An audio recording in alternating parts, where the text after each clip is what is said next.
അരുണാചലിൽ ആത്മഹത്യ ചെയ്ത നിലയിൽ കണ്ടെത്തിയ ആര്യയും നവീനും ഏകാന്ത ജീവിതം ഇഷ്ടപ്പെട്ടവരെന്നാണ് പോലീസ് പറയുന്നത്. മരിച്ച നവീൻ്റെ പിതാവിൽ നിന്ന് കൂടുതൽ വിവരങ്ങൾ ശേഖരിച്ചു. ബ്ലാക്ക് മാജിക് ഇടപെടലുകൾ അറിഞ്ഞതോടെ ഇവർക്കൊപ്പം മരിച്ച നിലയിൽ കണ്ടെത്തിയ ആര്യയുടെ പിതാവ് ദേവിയുമായുള്ള സൗഹൃദം വിലക്കിയിരുന്നു. അജീഷ് ജയകുമാർ തിരുവനന്തപുരത്ത് നിന്ന് ചേരുന്നു വിവരങ്ങളുമായി. അജീഷ്, ഗുഡ് മോർണിംഗ്, പറയൂ. Good morning SK. എന്തായാലും ഗൗരവതരമായിട്ടുള്ള വിവരങ്ങളാണ് ഈ തിരുവനന്തപുരത്തെ ഈ ആത്മഹത്യാ സംഭവത്തിലും പുറത്തു വരുന്നത്. ഈ ദേവിയും ഭർത്താവ് നവീൻ തോമസും സുഹൃത്തായ ആര്യയും ഇവർ വർഷങ്ങളായിട്ടുള്ള അടുപ്പത്തിലായിരുന്നു. ഇവർ സ്കൂളിൽ ഒരുമിച്ചുണ്ടായിരുന്നപ്പോഴാണ് പരിചയപ്പെടുന്നത്. അതിനുശേഷം ഈ ആര്യയുടെ ലാപ്ടോപ്പിൽ നിന്ന് ഈ ബ്ലാക്ക് മാജിക്കുമായി ബന്ധപ്പെട്ട ചില കാര്യങ്ങൾ ആര്യയുടെ അച്ഛൻ കണ്ടിരുന്നുവെന്ന് പോലീസ് പറയുന്നു. ഇതിനെ തുടർന്ന് ആര്യയെ ഈ ദേവിയുമായിട്ടുള്ള സൗഹൃദം വിലക്കിയിരുന്നുവെന്നും പോലീസ് പറയുന്നു. പക്ഷേ പിന്നീടും ഇവർ തുടർന്നുവെന്നാണ് മനസ്സിലാക്കുന്നത്. ഈ സംഭവം ശ്രദ്ധയിൽപ്പെട്ടതോടെയാണ് ഈ വട്ടിയൂർക്കാവിലെ സ്കൂളിൽ നിന്ന് അവിടുത്തെ ജോലി ആര്യ അവസാനിപ്പിക്കുന്നത്.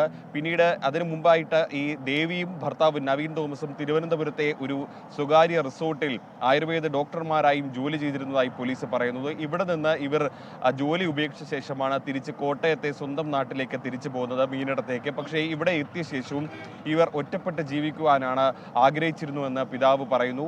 ഇവർ കുടുംബത്തിലെ പൊതുവായിട്ടുള്ള ചടങ്ങുകളിലൊന്നും പങ്കെടുക്കാതെ ഇപ്പോഴും ഇവർ രണ്ടുപേരും മാത്രം തമ്മിലുള്ള ഒരു ലോകത്തിൽ മാത്രം ജീവിക്കാൻ ആഗ്രഹിച്ചു വരുന്നതാണ് പോലീസ് പറയുന്നത്. വട്ടിയൂർക്കാവ് പോലീസ് ഫോണിൽ വിളിച്ചാണ് വിവരങ്ങൾ ശേഖരിച്ചത്. ഇനി കൂടുതൽ വിവരങ്ങൾ വരും ദിവസങ്ങളിൽ പുറത്തു വരേണ്ടതുണ്ട്. കാരണം ഇതിൽ ഇവരുടെ മൊബൈൽ ഫോണുകൾ, ലാപ്ടോപ്പുകൾ എന്നിവയിലാണ് പ്രധാനപ്പെട്ട വിവരങ്ങൾ ഇരിക്കുന്നത്. കാരണം ഇവർ ഡാർക്ക് വെബ് വഴി, ടെലിഗ്രാമിലെ ബ്ലാക്ക് മാജിക് ഗ്രൂപ്പുകൾ വഴിയാണ് ഇത്തരത്തിലുള്ള സംഘങ്ങളിൽ പ്രവർത്തിച്ചിരുന്നു എന്നാണ് മനസ്സിലാക്കുന്നത്. അങ്ങനെയാണെങ്കിൽ ഇവരെ സഹായിക്കുവാനായി കേരളത്തിനകത്തോ പുറത്തോ മറ്റ് സംഘങ്ങൾ ഉണ്ടായിരുന്നു.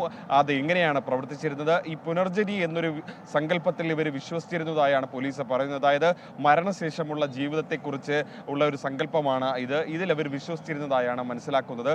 എങ്ങനെയെങ്കിൽ ഈ വിശ്വാസത്തിലേക്ക് ഇവരെ നയിച്ചത്, ഇവരെ കൊണ്ടെത്തിച്ചത് ആരാണെന്ന് അടക്കമുള്ള കാര്യങ്ങൾ ഇനി കണ്ടെത്തേണ്ടതുണ്ട്. അതിന് ഇനി മൂവരുടെയും മുറിയും അവരുടെ മൊബൈൽ ഫോണുകളും അവരുടെ ലാപ്ടോപ്പുകളും അടക്കം പരിശോധിക്കേണ്ടതുണ്ട്. ആര്യയുടെ വീട് പരിശോധിച്ചിട്ടില്ല. അതേപോലെ തന്നെ ദേവിയുടെയും നവീൻ തോമസിൻ്റെയും കോട്ടയത്തുള്ള വീട് പരിശോധിച്ചിട്ടില്ല. ഇവരുടെ മൊബൈൽ ഫോൺ പരിശോധിക്കണം.